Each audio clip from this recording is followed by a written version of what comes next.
మిత్రులారా నమస్తే, నేను మీ Chittaluri. Welcome back to Chittaluri poetry talk.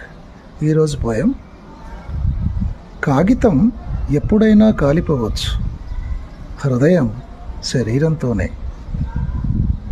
I repeat, కాగితం ఎప్పుడైనా కాలిపోవచ్చు, హృదయం శరీరంతోనే. ఇదండి పోయం.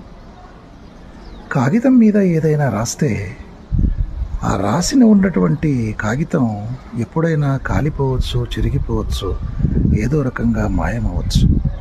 కానీ హృదయం మాత్రం శరీరంతోనే.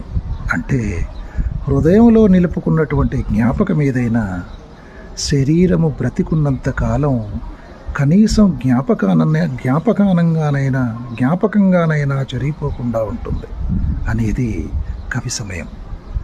అంటే కాగితాలది మీద ఉన్నది శాశ్వతం కాకపోవచ్చు, కానీ కాగితంతో పాటే అవి కాలిపోతుంది. కానీ హృదయంలో ఉన్నది మాత్రం శరీరంతో పాటు కాలాల్సిందే.